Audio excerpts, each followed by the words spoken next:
Hello, Madridistas, and welcome back to another episode of Real Talk. I am Roy, and as you know, you can follow me on my personal Twitter account at Roy2BO, as you can see here on the bottom of the screen. And we have a very special program for you today. As we told you last week, we have a special guest to talk to us a little bit more about one of our players. And without further ado, we're just gonna give him a welcome him to our show. And here's his name is Christophe. He's Christophe Terrier. He's a journalist that usually covers the Premier League and I believe the Serie A in Italy as well. But we'll let him introduce himself. Here's Christophe. Welcome. Thank you for being here with us. It's really a pleasure to have you in Real Talk. So feel at home.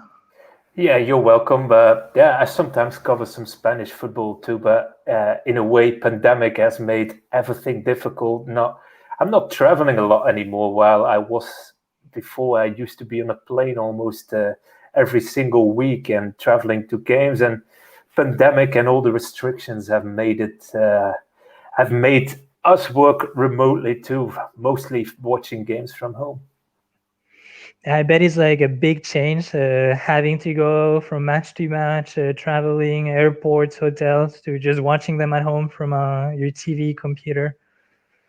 Yeah, and not seeing players regularly because before you used to go to mixed zones, for instance, to talk to players, to have a word, sometimes on, sometimes off the record.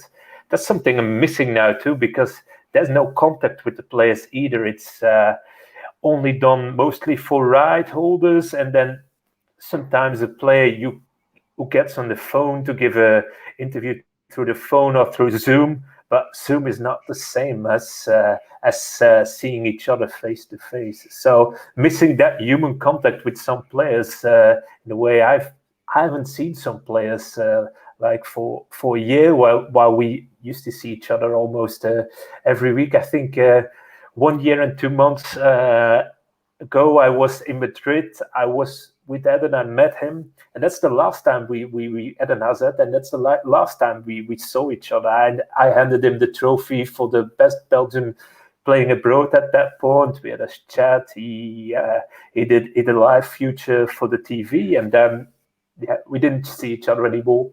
And he hasn't played a lot since then anymore, to be fair either. Yeah, it is true that he hasn't played a lot since then, but it's also true that like the pandemic has made everything different. It's a different world that we're living in, especially for football.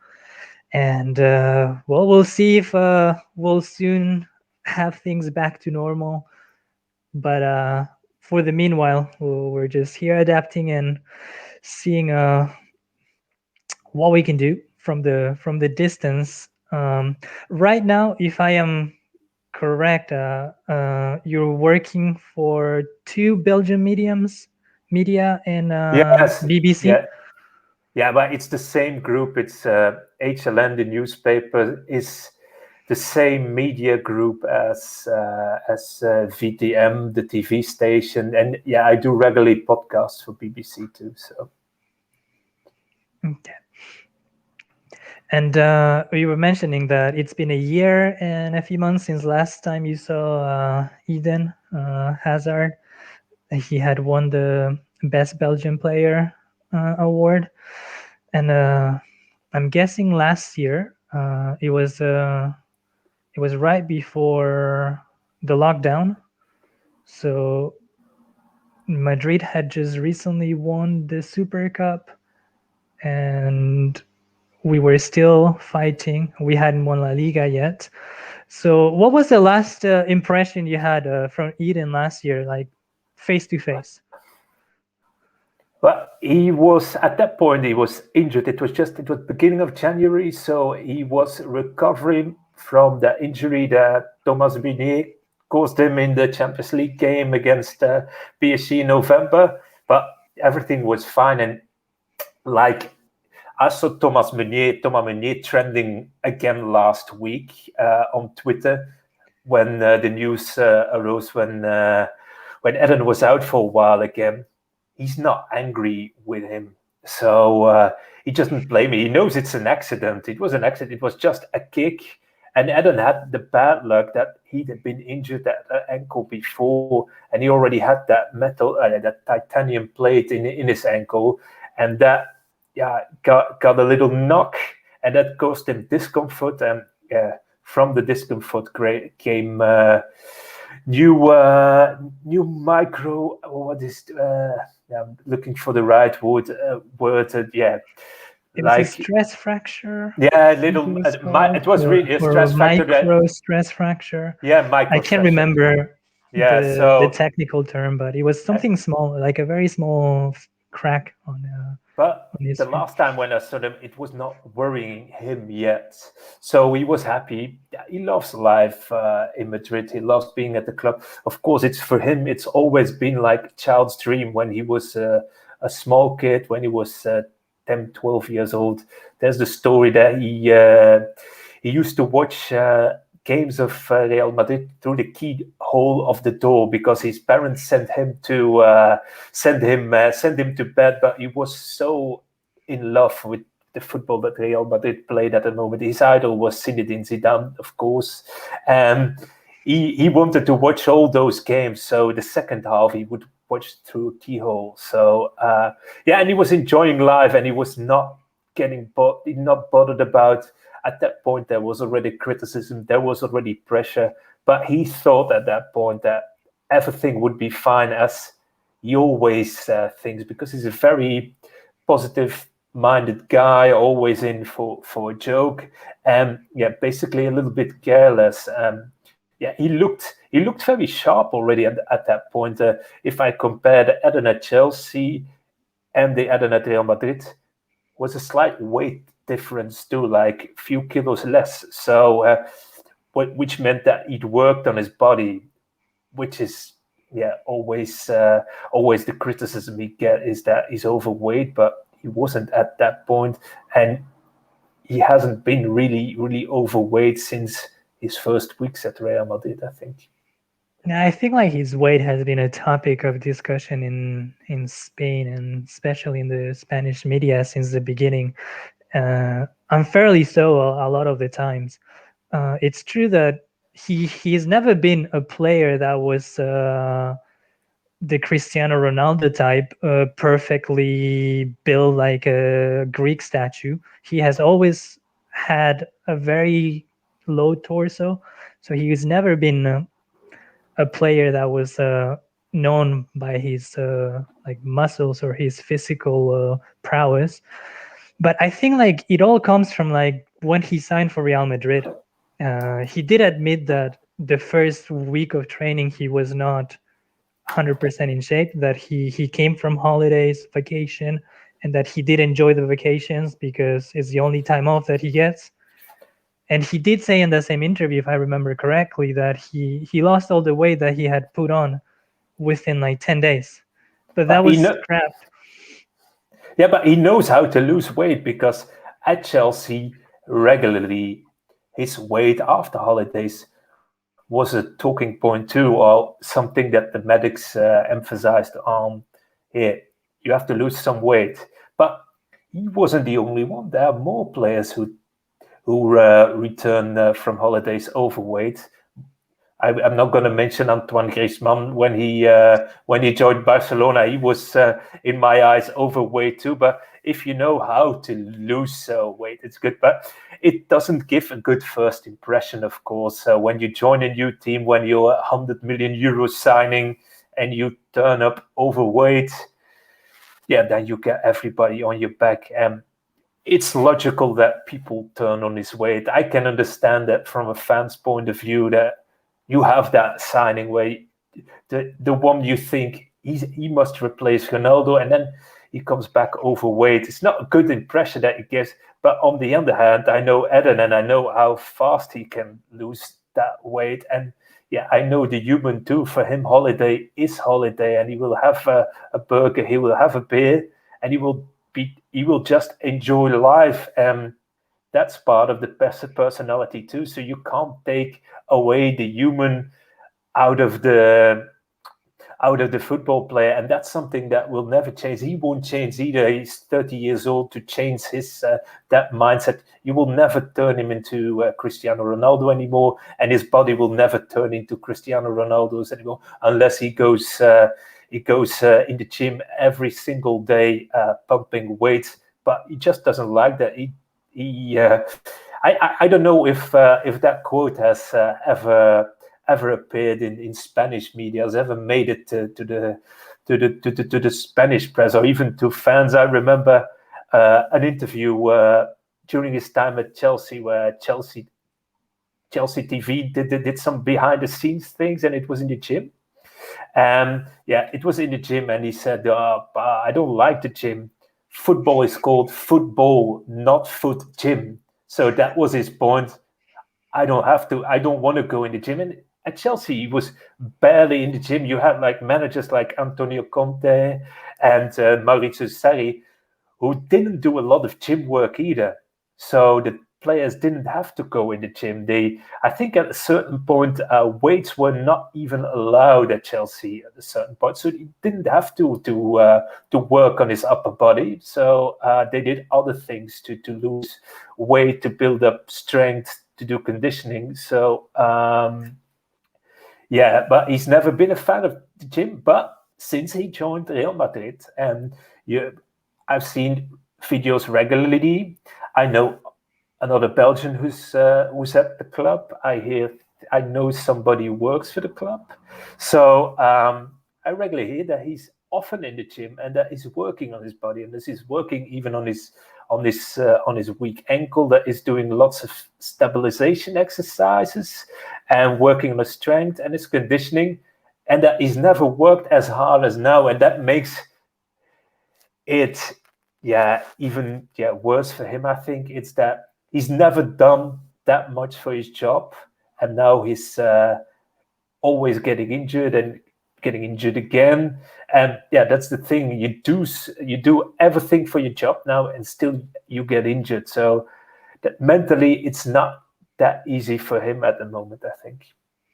Yeah, I bet it. I think sometimes we forget that these professional athletes, footballers, they're human too, and they get frustrated. They suffer the same you and I do if something is not going well. And it's true, like at Chelsea, he barely had any injuries. The 7 years he was there, I think I was looking earlier. I was looking up the numbers earlier, and he had about 9, 10 injuries. Yeah, I He's know had them. the same. I know them by heart. I know once there was a hamstring injury that was in his first season. He broke his ankle in 2017. He had some smaller injury. He had a longer injury in the 2015, 2016 season where he was struggling with the hip his hip. hip flexor. Yes, that's It's the the only longest. time Yeah. only time at Chelsea that he missed more than 3 matches in a row. Yeah, and that was a period where there was loads of pressure on him. He had played a lot the season before under Mourinho. I think even he played the penultimate game. He got surgery on not surgery, but he had his wisdom teeth taken away. So and he played like on yogurt and liquid food in his last game because he wanted to play every single game, 38 games, the full thing in a title-winning season. So, and then, wait, here we go. They had a short holiday. They had a post-season trip to, I think they went to Australia a week after the season, and then they only had like 3 weeks of holidays or 4 weeks of holidays, 1 week less.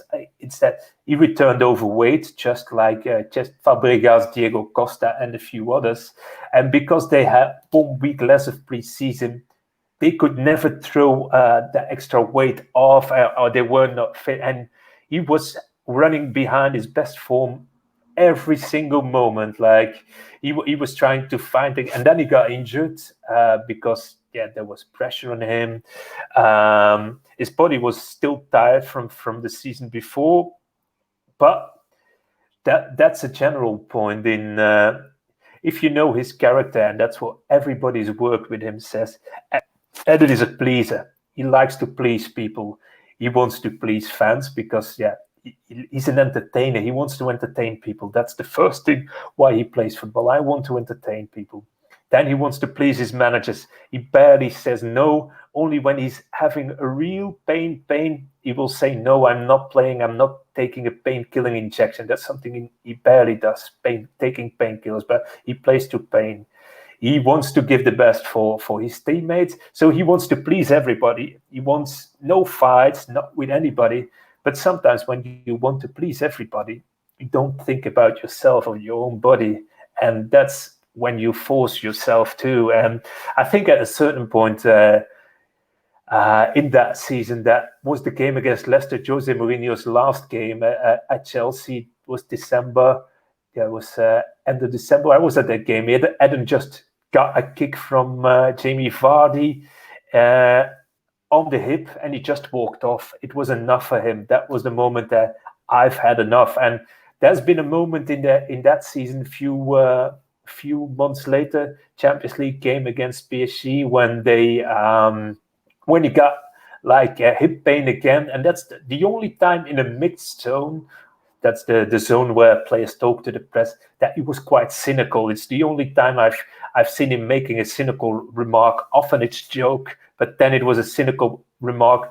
He said, I'm injured already for 3 months and I'm continuing to play. And that's why he pointed out from, leave me alone. I need a good rest, like 5-6 weeks. And that's what he got from the club. Guus Hiddink, who was caretaker manager at that point, Mourinho had been sacked, of course, in December, gave him his 6 weeks off.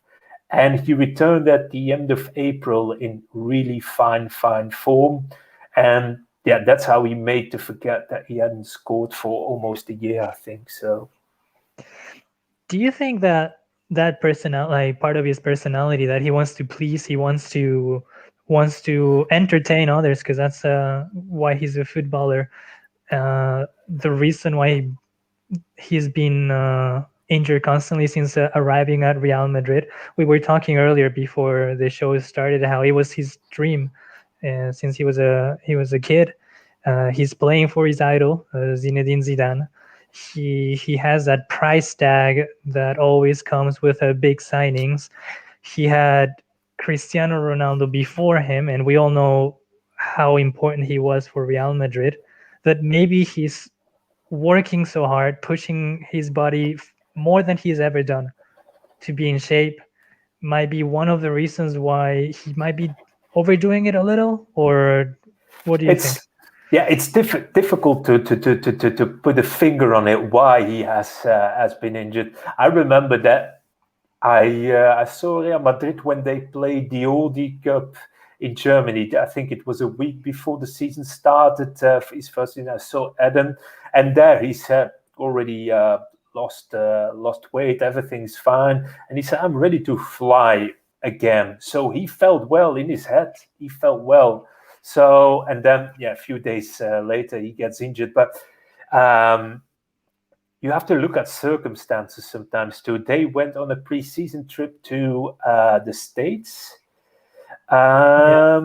Yes, pre-season States. Then they fly back immediately to Germany.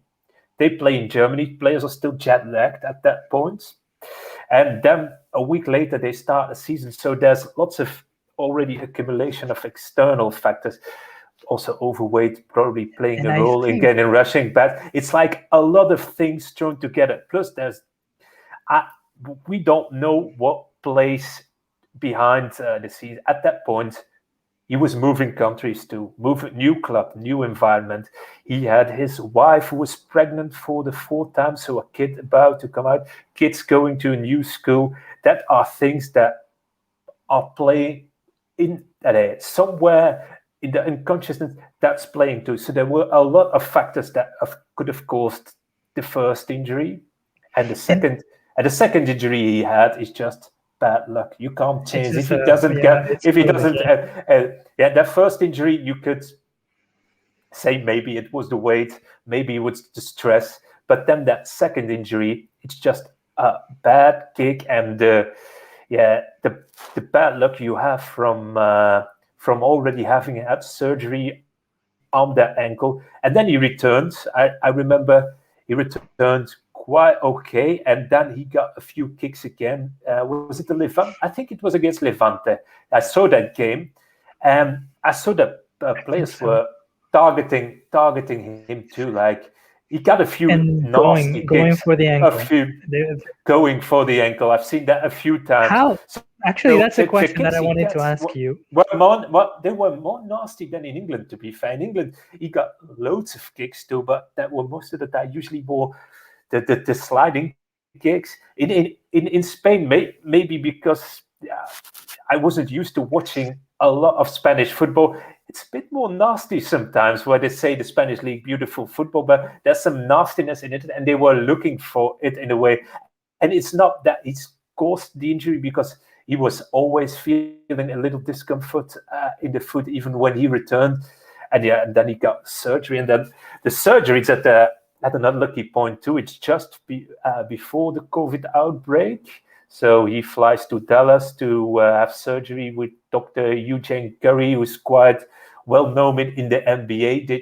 Real Madrid chose him specifically because Eugene Curry is really an ankle specialist, and Eden has the turning point of a basketball player apparently. Like when he receives the ball with his back to the goal, he turns he makes a short turn like a basketball player, and Like he turns his ankle pivoting. like a yeah, the pivoting. So that's why they chose that surgeon. He got the surgery, everything went well, like 30 stitches in his ankle, so it's not it's a quite big scar that he had, like 30 stitches.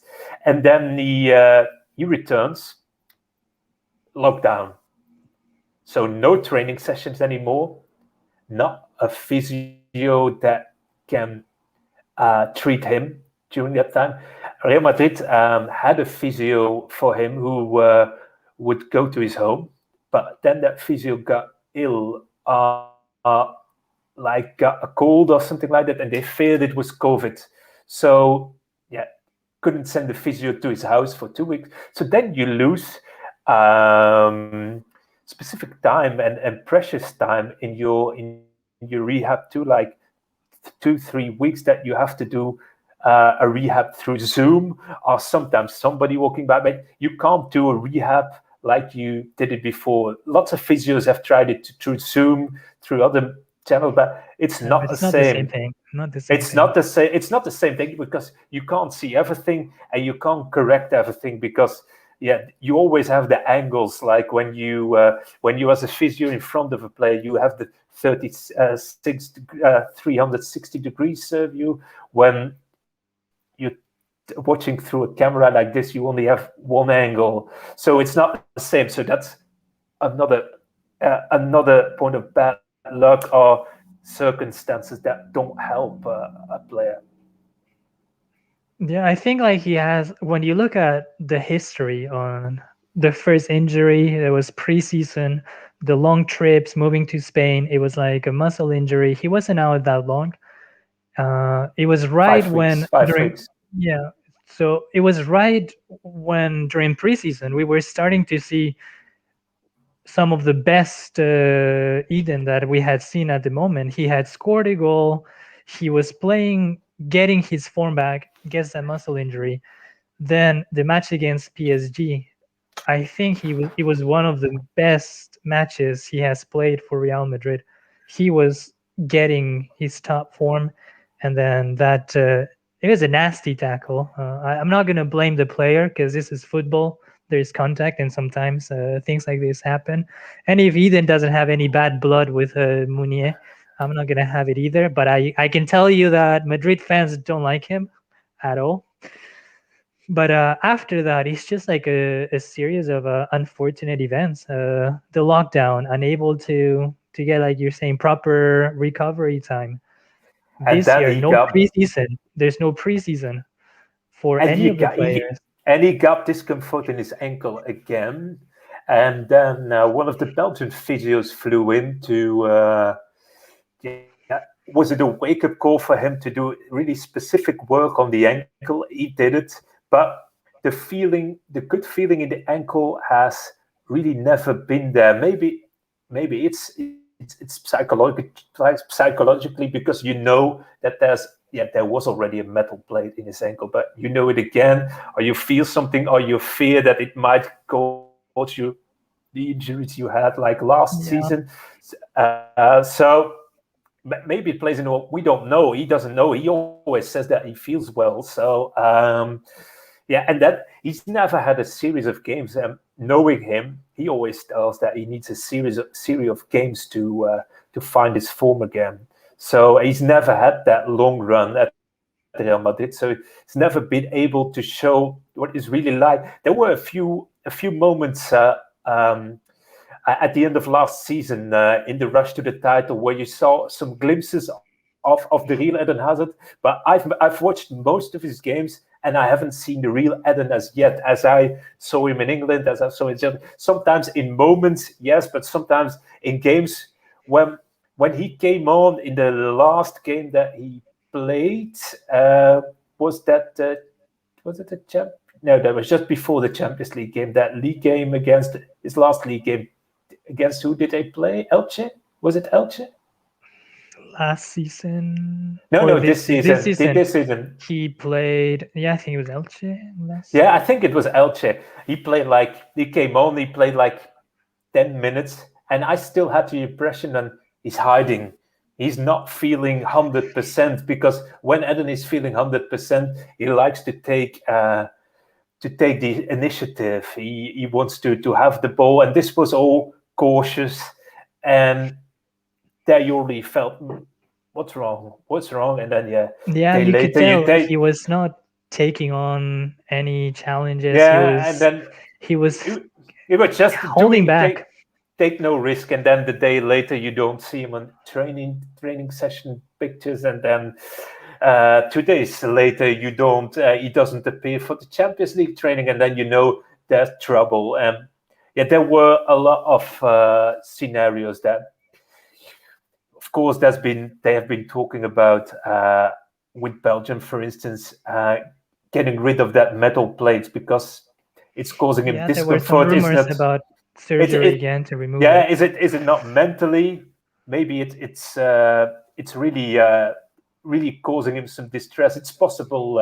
Even doctors say that it's possible that you feel it, and but on the images, that's information that appeared in Belgian media, and things that I heard too is that if you look at the images of the ankle surgery, it's fine. It's 100% done like it has to be done in the books. Like perfect example of how an ankle needs to get done. But yeah, still he feels that discomfort, and then they've taken the decision not to undergo surgery because is it really causing this? Yeah, it's like like a chain of injuries. Like it's first it's the right leg, now it's the left leg. Maybe it has something to do with the hips, like that the hip moved a little bit because he went running. He's now running differently because of the ankle injury. That Like he's are all overcompensating. overcompensating thing. So that's what they're looking at now. But in a way, they need to take time, and that's if I could. He would never listen because I'm not a doctor or physio, of course. But that's the only advice you take. Take your time. Make sure you have a proper rest. You find out what's causing the injuries. Don't take any. Don't rush yourself back. Don't do not want to please everybody, and not the manager, not the fans, not the club that invested a lot of money in you. Think about yourself, and yeah, I don't know if he's his mind has been set on the Euros already for 3 years since Belgium lost the World Cup. He wants that revenge for the lost semi-final against France, of course. But Yeah, maybe he has that's to tough. forget. Yeah, maybe he has to forget that one and just focus on having 6 weeks of preseason, the most important thing for a football player, where most of the time even injured players get the time to build up something, and that he would be fine. So, but we're going to see, because there's lots of pressure from Belgium too on him to be fit for the Euros, and they're going to try everything to get him fit for the Euros, because he's also such an important player for Belgium. But is it good for his health? We'll have to see. We'll have to see what the physio do with him, if they find the real the real uh, the real uh, the real cause of what's causing this injury right now. But I don't think Real Madrid fans will be happy if suddenly, after 2 seasons of barely doing anything for your club, he suddenly goes to the Euros. Yeah, If it, I'm sure fans will not yeah, appreciate that, yeah, no, no, especially there because will be he's not. fans. If he was Spanish, that would be a different story. Yes, If he was Spanish, people would like. Some it's a people wouldn't really mind, but it's a really difficult one, also for a player to make that decision. I'm going to the Euros, and it's perfect. It's possible that he performs well in the Euros, and that's the new start. But you don't know that's it. another thing. But We don't know if it would help him and after. there will always be that fear. Is he getting injured again? Those kind of stories and the pressure, and then you get like.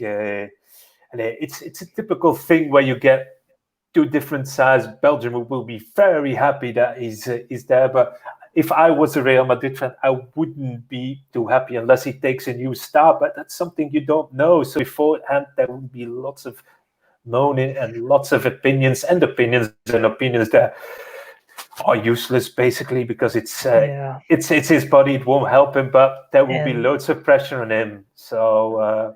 I know right now in Spain there's like a lot of doctors and like medical experts that are coming out saying he should have surgery, he shouldn't, he should stop playing for a while, he shouldn't play. Everyone knows what's happening, but at the end of the day, we can't really know for sure what's the issue. I think right now what he needs to focus on is that just looking at himself and what's best for himself.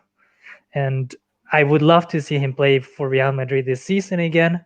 But if he needs to take the season off now just to recover, I think that would be the best thing for him to do if it's going to help him, and not to rush just because he has to prove that he wasn't like the worst signing, as some people are saying, which I don't think it is. Yeah, you had the same in Belgium in the last week, like loads of doctors and osteopaths and physios talking about a player, but it's just like talking in theory, because you haven't seen his foot, you don't know the player, you don't know the mental state. It's like the society we're living in now, lots of experts, but yeah, what's their No one knows. opinion word? But no one knows what's happening. Even we are talking. I know the player a little bit. I'm not going to say I know him through. I know everything that's going on. I know a few things, and I can only rely on things that have happened in the past and situations we had in the past with each other. But yeah, loads of. If I was a doctor, I would never say anything on it, because I don't know. If I haven't seen it myself, I wouldn't give an opinion on it. But it's also, I understand that it's like public relations too for doctors. Can I get him? There are lots of people who want to treat him and promise him I can get him ready in 2 months, but yeah, then you will have first do all the exams before you know, of course. There's lots of people interested in getting him fit. It's a challenge. It's a big player, but I think they're going to rely on the same people he's worked with before. That's the medical staff of Real Madrid They're also into question. and the We Belgian medical staff. Yeah, the Madrid I hear medical from. team has been under the fire for a while now, because we've had a lot of this season alone 45 injuries. I think is the most any team has had in like modern football. We've had cases like Gareth Bale that kept getting hurt, Danny Carvajal, same thing. So our but medical team is not. It's yeah, also well, under pressure.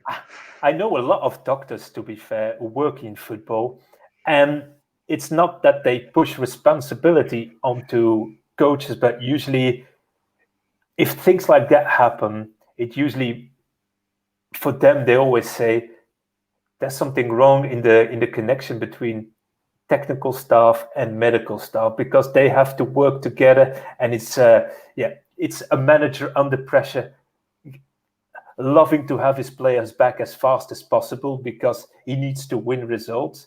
There's also a fitness coach who is involved. So if there are loads of injuries like they have to question every department. Are they training too hard? Are they not training enough? Is the medical department in a way to working through the too traditional? But the Belgian players never really complained about the medical staff, so it's not an issue, but maybe they're not advanced enough. We don't know. And it's only themselves and that can make that evaluation. Have we done enough? Are we working together enough? I've known a manager who just ignored the advice of the medical staff. Then it's the manager. Or players that say yes, I'm ready to play. I'm feeling well. I'm gonna start training again. Sometimes it's the players too that want to go too fast. Not gonna mention Eden in this case, but he's one of those that if he feels well, he wants to start playing again, wants to train with the ball, and then it's up to the others to put their foot in the brake and say, no, you're not starting yet. So I think it's just a lot of people having a responsibility in that injury crisis. Not only medical staff, it's an accumulation of things because football is not only a doctor, it's a fitness coach. Yeah.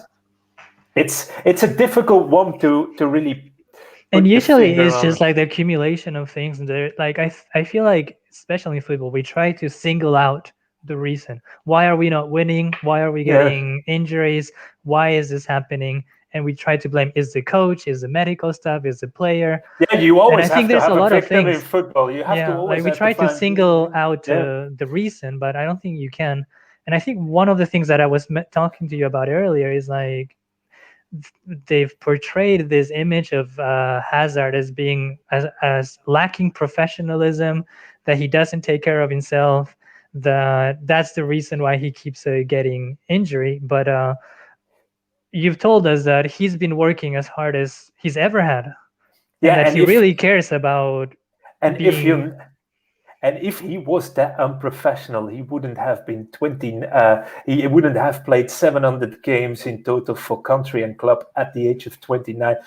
Like Eden is one that's not known for clubbing, for instance. He's not a guy who likes to go out, while others would need to be very professional. They like to party too. It's difficult during those days to go out partying. So, but he's a lot at home. He takes his rest. He's only focused his life based on football and his kids. That's Eden Hazard, football and kids, and he loves to play football with his kids in the garden too. I used to love that when he, but it's maybe it's just it's the image he has now of unprofessional. While when he's injured, he's a hard worker. In training sessions before, he hasn't always been the hardest working, like running and stuff, because he just doesn't like it. But he has other qualities, and even if that's what former Chelsea players always tell me, Eden might have been training at 20-30% of his capacities, but in the games he always was the best, so you can't complain about him. Maybe, and Chelsea's not Real Madrid, of course, not from pressure on the club, not of the Chelsea have a lot of fans abroad too, but Real Madrid is something different.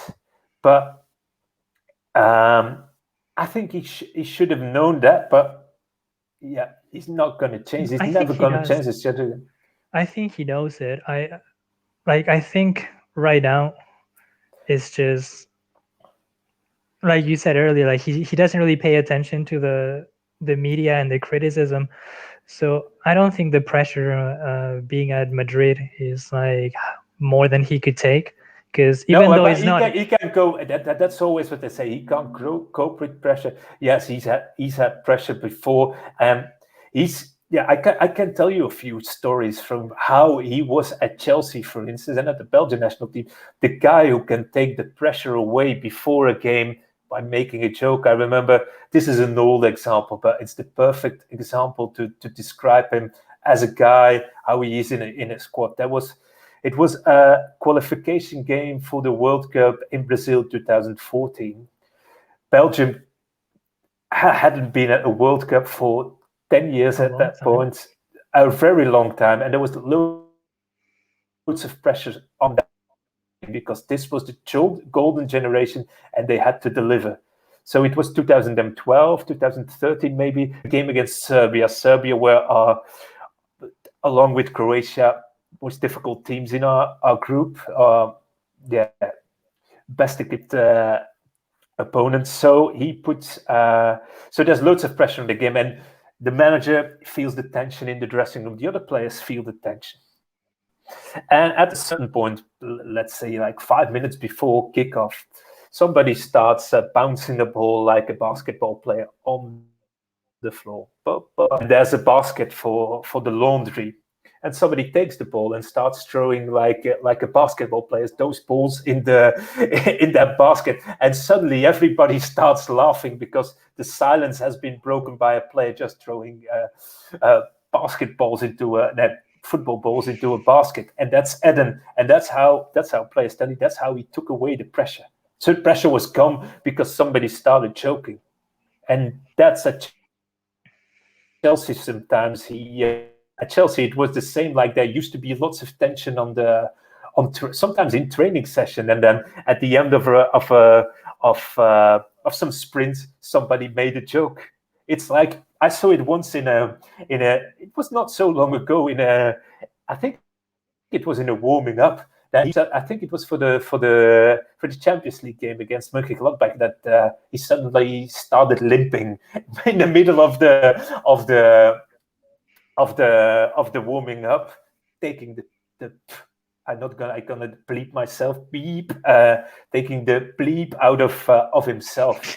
Like I've been injured, like, I start linking, and that's the way he copes with pressure too. It's by taking the Mickey out of himself. He likes to joke about his overweight. Sometimes he even jokes about his injury, that he's becoming an old man. But that's the way he copes with pressure and with criticism, by laughing at himself. He doesn't take himself serious, and that's a good thing because lots of elite sports people take themselves a little bit too serious, and he doesn't.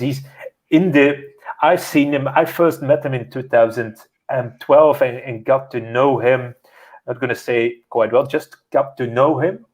And in those 8 years that I've been closely following him, he hasn't changed. He has had that same natural thing, and that's what teammates always said. If you go back to Chelsea, I would encourage, like, even every Spanish journalist to make a story with people who work at Chelsea, how respectful he was towards them, how much they loved him. I remember Brian. He's he must have been almost 80 years. He works. He welcomes the media at the training complex when there are press conferences, and he welcomes the media at games. But yeah, as he walks through every corridor, the players know him too. He's an old Chelsea fan, and Eden really loved that guy. And when Brian got in touch with me, I said, well, yeah, I want a shirt from Eden from Madrid because I love him, and they used to chat a lot on Fridays when he was there. Eden talks to everybody from the guy who does the laundry to the CEO Marina Granovskaya at Chelsea. They all just loved him. And when Brian told me, yeah, could you ask Eden for maybe a signed shirt for my wall? Eden gave it to me the last time I saw him. I'd asked him before, can you make sure for Brian? Oh yes, do it immediately. And then I gave that shirt to Brian because he'd asked him, and Eden thought of it. He thought of it and gave it to him. So yeah, they all love him. And at Madrid, it's the same. It's just a genuine, joking guy, good meaning guy, never nasty. He's really, really, really everywhere he goes, he's loved. He doesn't have, that star. You would expect that a player of the of He's of not. of his of He's his not a image would diva. have, would be a diva. That's the good word. He's never been a. I remember once interviewing him, and I saw his iPhone, and his iPhone had a big scratch on its screen, and I said, "I come on, man, you earn X amount of millions a year, and you're here with an iPhone with a crack in your screen." And he says, "Yeah, but I have kids. If I give it to my kids, if I buy a new one tomorrow, they break it again. So I leave it like that." That's Eden. Of course, they love the. Sometimes they wear a nice watch or they buy a fancy new car, but he's happy with the small things. He still knows where he's coming from. Like when he goes back to Belgium for the national team, he often stays at his parents' house in the old, and then him and his brother sleep in the bedroom where they used to live as kids. So that's also Yeah, part he of him. seems So he's really very down to genuine, earth, yeah, down to earth, and he hasn't changed in that way. and So I and think that's the image that people don't really have don't for see him. Yeah, because it needs time to grow. At Chelsea, it was the same. It needed time to. He's been criticized at Chelsea too in the Mourinho season when Mourinho threw him under the bus, and then like he he was does. one of the rest. Like only Mourinho can do. He's Mourinho and his words. He can murder you with words. That's basically it. But yeah, he was a rat for a few weeks. But the respect that you saw for him when he left said everything about his legacy. Like, And I still think now, they posted the millions love of that videos. Chelsea They fans love have him. for Eden, Yeah, it's yeah, yeah, yeah, yeah. amazing. I But see it on it's social media. yes, and it's genuine. I have like Chelsea fans still mailing me about Eden and can he please What? come back? And it's not that he was that consistent all the time at Chelsea either. He's had bad spells too, but in a way he charmed them. And yeah, yeah, he was there at his place, but he once told me my blood is blue. Like I love Chelsea, but Real Madrid has always been my childhood dream. I can't resist the goals from Real Madrid, and that's why he went to Real Madrid. And yeah, still he's enjoying life at Real. He's always enjoying life, seeing the positive sides of things. He's looking forward to getting fit again. So It's I a so I comment from said one of I said our yeah. Mourinho could learn some humility from Hazard. Yeah, that's true. But in a way, I, they did get along. yeah, like Eden I've always heard says, Eden, Mourinho talk about Eden, and it's yeah, yeah. It's yeah. I know the text message that Eden sent to the respect Mourinho they have for each after. other is very, very, Yeah, yeah. very high. Mourinho really loved him And as a human he too. did. I remember like this press conference when Mourinho said that if referees did not protect Eden more, The they whole would shin regret it. pads. Yeah, the And whole shin I pads. think they should play that every match that he plays for Yeah, Madrid because, as you said, he's been hit hard since coming to Spain. But yeah. we're running out of time.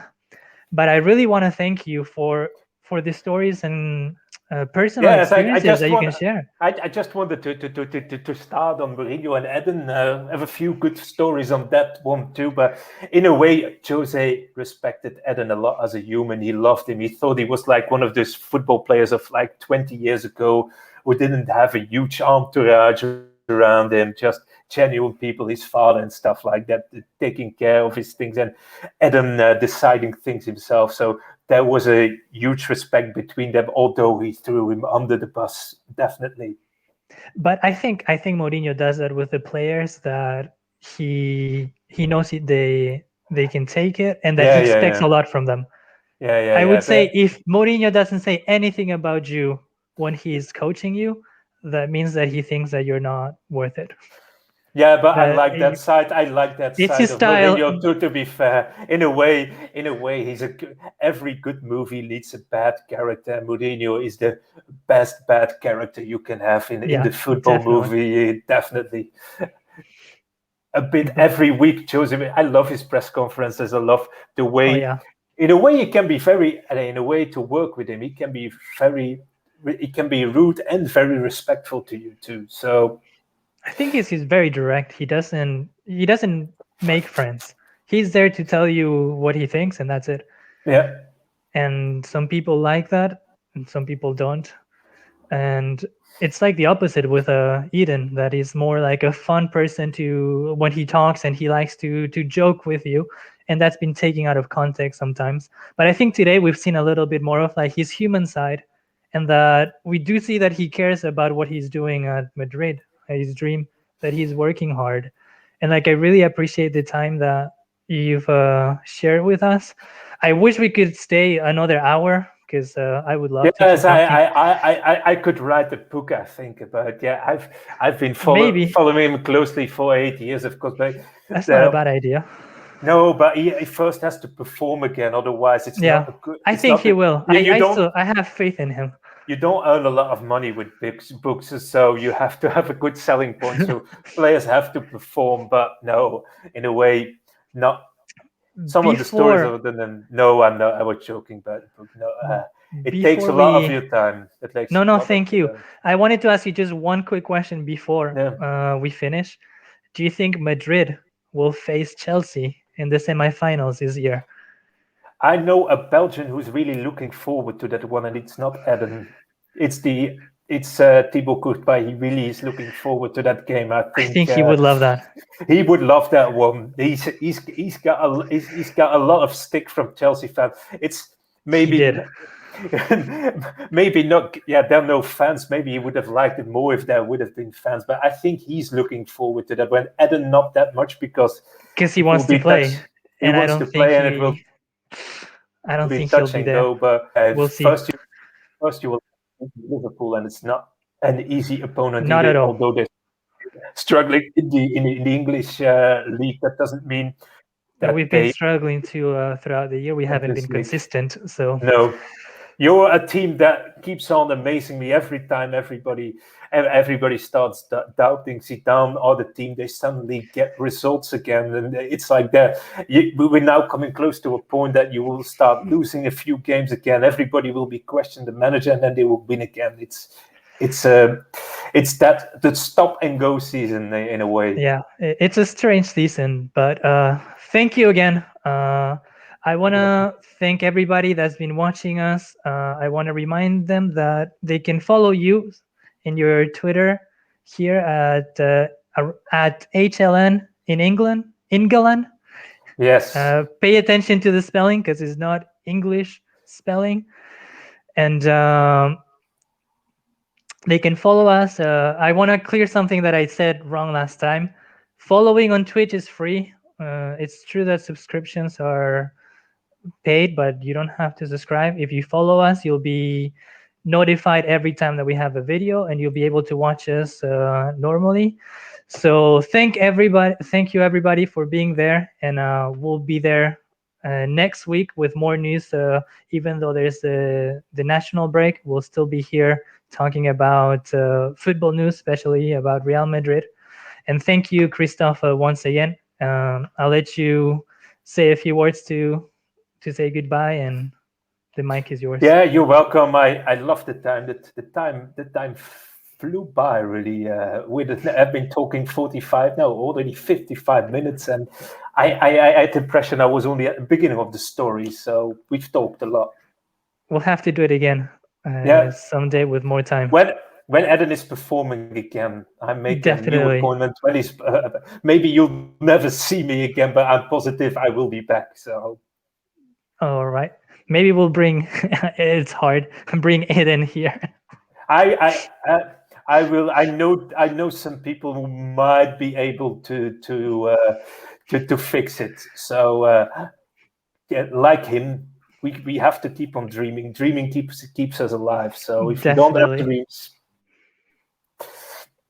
All right. Well, thank you everybody, and like I always say, till next time, Hala Madrid.